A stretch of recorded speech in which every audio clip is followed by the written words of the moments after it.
students, so today we will study these topics: introduction of business economics, characteristics of business economics, and scopes of business economics. So basically in today's video I am just giving you the introduction of business economics. Okay, so let's get started. Okay, so business economics. When I say business economics, it includes two words. One is business and second one is in economics. Okay, so मैं आपको दोनों word को अलग अलग करके समझाऊंगी. Okay, so what is business? Business refers to the state of being busy of an individual or group in economic activity. Now what is business? Business है किसी भी इंडिविजुअल का और ग्रुप ऑफ पीपल्स का, किसी एक अकेले इंसान का या बहुत सारे लोगों का किसी इकोनॉमिक एक्टिविटी में बिजी रहना. Now what is economic activity? Economic activities includes those activities which we do for earning money. Okay, हम जो चीज़ें कर रहे हैं पैसे कमाने के लिए, जो भी एक्टिविटीज़ हम पैसे कमाने के लिए कर रहे हैं, वो किसी के वेलफेयर के लिए नहीं है, कोई चैरिटी नहीं की जा रही है. हम अपने पैसे कमाने के लिए, अपना लिवलीहुड, अपना सब कुछ अपनी लाइफ चलाने के लिए, अपना अर्न करने के लिए जो भी चीज़ें कर रहे हैं वो इकोनॉमिक एक्टिविटीज़ में आती हैं. तो this is called business. Now the second word which is economics. What is economics? Economics is study of how society uses its limited resources.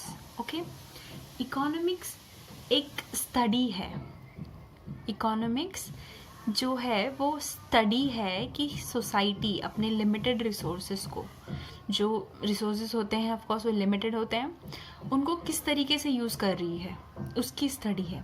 It deals with the distribution, production and consumption of goods and services.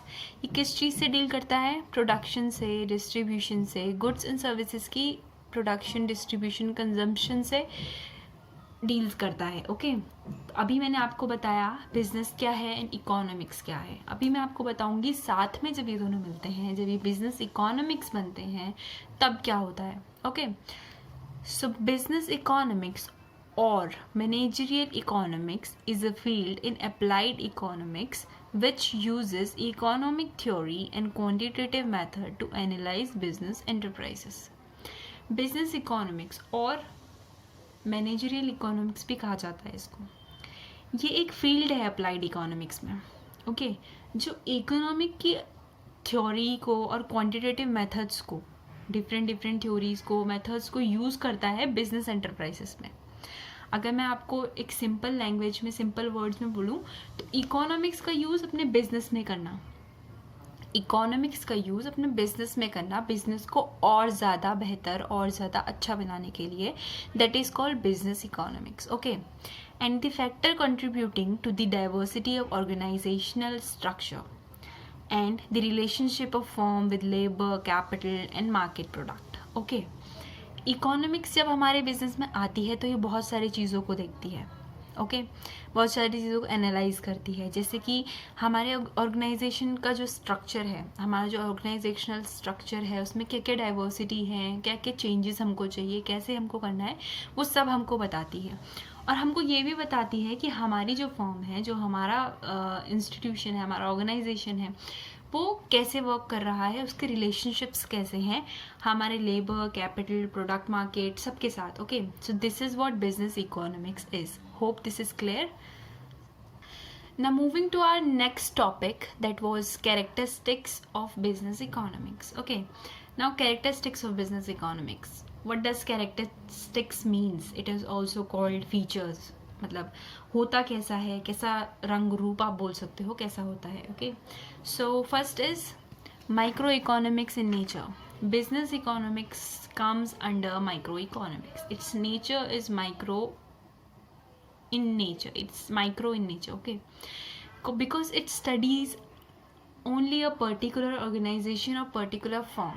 ये किसी एक firm या किसी एक organisation या company को study करता है, एक साथ में बहुत सारे नहीं लेता है. मैक्रो नहीं है, बहुत सारी चीज़ें नहीं लेता है साथ में, सिर्फ एक को अच्छे से ध्यान से स्टडी करता है and tells us about it. Okay, now second is parametric and applied approach.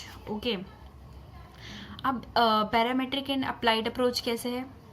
ये जो है बहुत सारे डिफरेंट वेरिएबल्स को नहीं लेता है डिसीजन लेते समय. बहुत सारी चीज़ों को नहीं सोचे डिसीजन लिए जाते हैं. हाँ, उन चीज़ों को सेकेंडरली माइंड में रखा जाता है कि ये भी है, this is right there, this is right there. Okay, but don't analyze very small kind of thing. Okay, like it does not describes different variable but determine them. describe नहीं करता है लेकिन determine करता है. okay, that is decision about their being right or wrong. और ये देखता है कि वो सही हैं, वो गलत हैं. जैसे कि formulation of policies and programmes. Formulation of policies and programmes इसके अंदर आता है कि हमारी जो कंपनी है, हमारा जो ऑर्गेनाइजेशन है, उसमें कौन सी पॉलिसीज़ यूज़ होनी चाहिए, कौन से प्रोग्राम्स आने चाहिए जिससे वो और ज़्यादा बेटर हो. Okay, so next is prospective nature. Prospective, what is prospective means? It is like future indications. हमारा जो बिज़नेस है, mainly when we start a business, हम ये लेके नहीं चलते हैं कि हम 1 साल में इस बिज़नेस को बंद कर देंगे या हम सिर्फ 2 साल इस बिज़नेस को चलाएंगे. हम अपने माइंड में सेटअप करके चलते हैं that this business is for long term. Okay, हम बहुत लंबे टाइम तक इस बिज़नेस को लेके जाने वाले हैं. लाइक कम से कम हम ये सोच के चलते हैं कि हम रहें ना रहें बट हमारा बिज़नेस चलता रहे. ओके, सो लॉन्ग टर्म होता है. तो जो हमारा बिजनेस इकोनॉमिक्स है, इसका फ्यूचर पर्सपेक्टिव होता है. लाइक फ्यूचर इंडिकेशंस को देख के सब कुछ होता है. Now fourth one is your decision making at managerial level.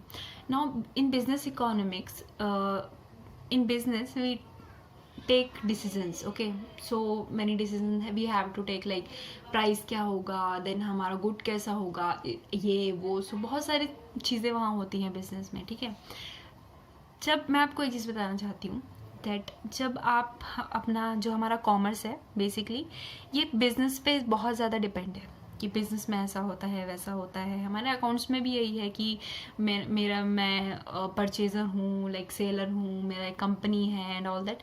तो जब उसमें लिखा होता है ना, यू जस्ट फील कि आप ही बिजनेसमैन हो. जब आप फील करोगे कि मैं बिजनेसमैन हूँ, तो आपको वो सब चीज़ें अपने पर्सपेक्टिव से दिखना शुरू हो जाएंगी और समझना ईजी होगा. ओके, सो ये ट्राई करिएगा, it's easy to do. Now next is coordinating nature. Okay, so अभी मैंने आपको जैसे बिजनेस इकोनॉमिक्स समझाया, मैंने कहा कि इकोनॉमिक्स का बिजनेस में यूज़ करना. ओके, तो जब इकोनॉमिक्स को हम बिजनेस में यूज़ करते हैं तो वो कोऑर्डिनेट करती है. कोऑर्डिनेटिंग नेचर होता है. लाइक बिजनेस की जब इकोनॉमिक्स की जब हम बहुत सारी थ्योरीज मेथड अपने बिजनेस में यूज़ करेंगे तो it will make it easy. Okay, हमको अच्छे से समझ में आएगी कोई भी चीज़, हमारे लिए वो काम करना ईजी होगा. Okay, so this is why it is coordinating in nature. Now next is both science and art. Now जो business economics है वो साइंस भी है आपका और आर्ट्स भी है आपका. how ओके, सो साइंस इसलिए है क्योंकि साइंस क्या होती है, हमारे एक्सपेरिमेंट्स पे बेस्ड होती है. ओके, बहुत सारे हम खोजें करते हैं, एक्सपेरिमेंट्स करते हैं, उसके बाद जो कि मतलब आप बोल सकते हो कि हमको बिल्कुल प्रमाण है उस चीज़ का, हमको पता है कि ये सही है, तभी हम उस चीज़ को अप्लाई करते हैं. तो इकोनॉमिक्स भी सेम चीज़ है. जब हमको पता है कि ये मेथड एकदम सही है, ये ऐसा होता है तो ये ऐसे ही होगा. So this is why it's in science. Okay, now arts क्यों है? आर्ट्स होता क्या है? आर्ट्स आपका प्रैक्टिकल नॉलेज होता है. ओके, कि प्रैक्टिकली जब हम लाइक थ्योरिकली हम जब पढ़ रहे होते हैं, लाइक ऐसा होता है, एक बिज़नेस है, लाइक अभी मैं पढ़ रही हूँ कि एक बिज़नेस है, ऐसा होता है, उसमें एक कंपनी में मैनेजमेंट सिस्टम अलग होता है, स्टाफिंग जो करते हैं वो अलग होते हैं. लेकिन जब मैं अपना बनाऊँगी, लाइक वो थ्योरी में पढ़ रही हूँ मैं, बट जब अपना करूँगी वो प्रैक्टिकली करूँगी. क्योंकि तो थ्योरी होती है वो आर्ट होती है. Okay, so it is also an art, क्योंकि हम बिजनेस के बारे में थ्योरेटिकली पढ़ रहे हैं, उसके बाद उसको प्रैक्टिकली अप्लाई कर रहे हैं. So that is why it is science and arts both. Okay, so now next topic is your scopes of business economics. So I'll just tell you about them. First is demand analysis and forecasting. So I'll just go through it. Major part of business decisions making depend on accurate estimate of demand. जब हम अपना business decision बना रहे हैं, हम अपने business के लिए कोई भी डिसीजन ले रहे हैं, तो हम किस चीज़ पे डिपेंड करते हैं कि हमारा जो डिमांड का है एस्टिमेशन वो कितना एक्यूरेट है। Like I have a small business, like just take an example, मेरा डेयरी फार्म है, तो मेरे को पता होना चाहिए कि मेरे पास कितनी डिमांड्स आने वाली है। लाइक अगर मैंने एस्टिमेट किया है दैट मेरे पास 20 पैकेट्स की डिमांड आएंगी एंड आई गॉट 18 पैकेट्स की डिमांड और 17 पैकेट्स की डिमांड मेरे पास आई है, तो वो एक्यूरेट है, मेरे को हेल्प करेगा। मैंने इतने ही पैकेट बनाए थे तो मेरा वेस्टेज नहीं होगा एंड ऑल दैट, वो मुझे हेल्प करेगा, ठीक है। तो इसीलिए एक्यूरेट एस्टिमेशन होना ज़रूरी है। A demand forecast can serve as a guide to management for maintaining and strengthening market position and enlarging profit. एक accurate demand forecast मैनेजमेंट को हेल्प कर सकती है बिजनेस को स्ट्रेंथन करने के लिए, और ज़्यादा मजबूत बन जाएगा। बिकॉज हमारी जो डिमांड एस्टिमेशन है वो बहुत अच्छी है, और इस वजह से क्योंकि हमको हमारा जो वो है स्ट्रेंथ हो जाएगा इसकी वजह से, क्योंकि हमारी डिमांड का जो हम एस्टिमेट लगा रहे हैं वो एकदम सही है, इस वजह से हमारी पोजीशन भी बढ़ेगी क्योंकि प्रॉफिट ज़्यादा होगा। ओके, सो इसीलिए डिमांड का एनालिसिस करना और उसको फोरकास्ट करना सही, एकदम एक्यूरेट ज़रूरी है, बहुत ज़्यादा ज़रूरी है। It provides the essential basis of business planning and occupies a strategic place in managerial economy. एक strategic place managerial economy में occupy करता है डिमांड एनालिसिस, क्योंकि अभी मैंने आपको बताया बहुत सारे बेनिफिट्स हैं इसके, अगर आपका डिमांड एनालिसिस एक्यूरेट है। Now next is cost and production analysis. Why this is important? Study of economic cost combined with the data drawn from the firm accounting record can yield significant cost estimates which are useful for management decision. अभी जो हमारा study है economics cost का, जब वो हमारे production, एक मैं कितना प्रोड्यूस कर रही हूँ, मैं उसका कॉस्ट क्या रख रही हूँ, और वो कॉस्ट सही है, मेरा मार्केट में डिमांड उसकी वजह से कितना बढ़ेगा, ये जितना एक्यूरेट होगा उतना ज़्यादा, जितना हमारा एस्टिमेशन सही होगा उतना ज़्यादा हमको प्रॉफिट होगा, उतना ज़्यादा हमारे लिए इम्पॉर्टेंट वो है। ओके, सो ये सारे डिसीजंस बहुत ज़्यादा इम्पॉर्टेंट होते हैं मैनेजमेंट के लिए, स्ट्रेंथ देने के लिए उसको।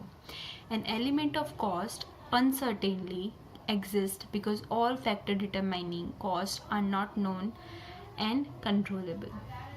अभी जो ये एस्टिमेशन है बहुत ज़्यादा इम्पॉर्टेंट है, ठीक है, क्योंकि जो हमारा ये जो एलिमेंट है ना कॉस्ट का, ये बहुत ज़्यादा अनसर्टेन भी होता है। लाइक आपको नहीं पता है कि आप जो कॉस्ट रख रहे हो वो हमारे कस्टमर को पसंद आएगी या इसको पसंद आएगी। लाइक उनको अच्छा लगेगा वो कॉस्ट, वो ख़रीदना चाहेंगे हमारी चीज़, हमको नहीं पता होता है, अनकंट्रोलेबल चीज़ है ये। लेकिन एस्टिमेशन हम लगा सकते हैं, और किस हद तक वो सही है वो डिपेंड हमारे बिजनेस पे, हमारे बिजनेस को अफेक्ट करेगा। Okay, now next is your price decision policy and practices. It is an important area of business economics. In fact, price is the genesis of a firm revenue, and as such its success largely depends on how correctly the pricing decisions are taken. अभी price decision क्या है, उसकी policies and practices क्या हैं।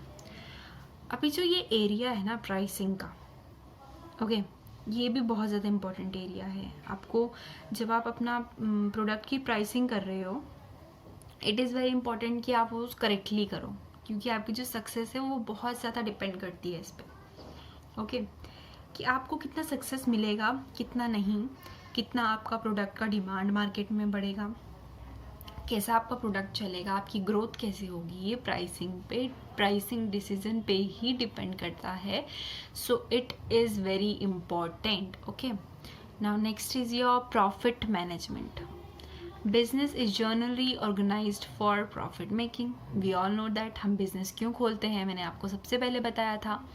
हम economic activity है, हम profit कमाने के लिए खोल रहे हैं, हम कोई चैरिटी नहीं कर रहे हैं, किसी का भला करने यहाँ नहीं आ रहे हैं, हम अपना भला करने आ रहे हैं। हमको किसी से कोई मतलब नहीं है, हमको प्रॉफिट चाहिए। मतलब नहीं है का मतलब ये नहीं है कि हम किसी के लिए हम अपना जो एनवायरनमेंट है उसको गंदा करना शुरू कर देंगे या फिर अपना ही प्रॉफिट देखेंगे, किसी को नहीं देखेंगे। बट हाँ, मेन फोकस प्रॉफिट पे होता है। Okay, if knowledge about future were perfect, profit analysis would have been very easy task. अगर हमारा फ्यूचर एनालिसिस मुझे अगर पता होता कि फ्यूचर में ये होने वाला है, फ्यूचर में ये फैशन आने वाला है, ऐसे ग्रोथ होगा, ये होगा, वो होगा, तो वो मेरे लिए ईजी हो जाता वो काम करना। बट हमको नहीं पता है, फ्यूचर अनसर्टेन है, it's not an easy task. Okay, however, in the world of uncertainty, expectations are not always realized, so that profit planning and management constitute a difficult area of business economics. As I said, इतना easy नहीं है कि हम जो बोले वही हो future में। हाँ, कभी कभी हमारा एस्टिमेट सही हो जाता है, but it's not every time कि हमारा एस्टिमेशन सही ही होगा। कभी कभी गलत भी हो जाता है, क्योंकि फ्यूचर अनसर्टेन है, किसी के हाथ पे नहीं है कि हम जो चाहें वो कर लें। इसीलिए प्रॉफिट मैनेजमेंट बहुत ज़्यादा ज़रूरी है। Now capital management. Okay, it is the most complicated and troublous problem, and relatively large sum are involved, and the problem are so complex that their solution requires considerable time and labor. Often the decision involving capital management are taken by top management. Now capital management, मैंने आपको अभी इसमें जो word आया capital, what is capital? Capital होता है कि जब मैं बिजनेस अपना लगा रही हूँ, when I am starting my business, तो जो पैसा मैं उसमें लगा रही हूँ ना, okay, I just explain you in a different way. Okay, now see, मैं आपको समझाती हूँ व्हाट इज़ कैपिटल, क्योंकि ऑफकोर्स मैं आपको बीकॉम का पढ़ा रही हूँ, बट कई ऐसे भी होते हैं जो अदर स्ट्रीम से आते हैं बीकॉम में, 12th उन्होंने नहीं आपका करा होता है कॉमर्स से, सो उनको थोड़ा सा समझा दूँ that what is capital. Now capital क्या होती है? मैं हूँ, आई एम ए, मैं ए हूँ, ए wanted to start a business, A wanted to start a business. okay,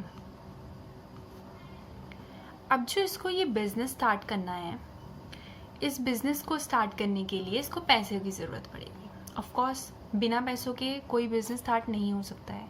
मुझे अगर एक अभी मैंने आपको बताया डेयरी फार्म खोलना है, एक छोटी सी डेयरी खोलनी है, उसके लिए भी आई नीड सम मनी। तो जब ये बिज़नेस ओपन होता है, इसमें हमको आपका, अगर मैं एक शॉप खोल रही हूँ तो शॉप चाहिए, सबसे पहले शॉप मुझे मिल गई। Okay, then I need your goods, जो कि मैं वहाँ रखूँगी। ओके, और गुड्स जब हमको मिल जाएंगे तो ट्रांसपोर्टेशन,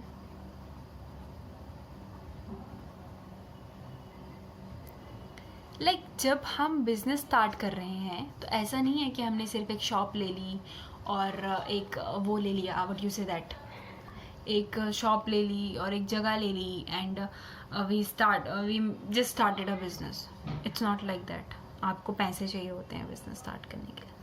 तो जब मैं एक बिज़नेस स्टार्ट कर रही हूँ, पूरा एक सेटअप स्टार्ट कर रही हूँ, तो जो सेटअप स्टार्ट करने के लिए हमको जो मनी चाहिए होता है, that money in a language of business is called what? Your capital. Okay, so now it is clear. What is capital? Capital is the amount of money you spend, you give, or you invest for starting your business. So business start करने के लिए जो चाहिए होता है उसे capital बोलते हैं।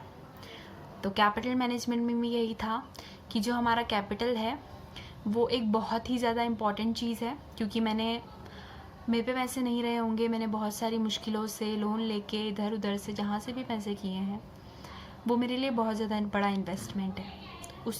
वो इन्वेस्टमेंट मेरे लिए बहुत ज़रूरी है, उससे प्रॉफिट कमाना मेरे लिए बहुत ज़रूरी है। तो इसीलिए इसके जो सारे डिसीजंस होते हैं, कैपिटल मैनेजमेंट के सारे डिसीजंस होते हैं, वो हमारा टॉप मैनेजमेंट ही लेता है।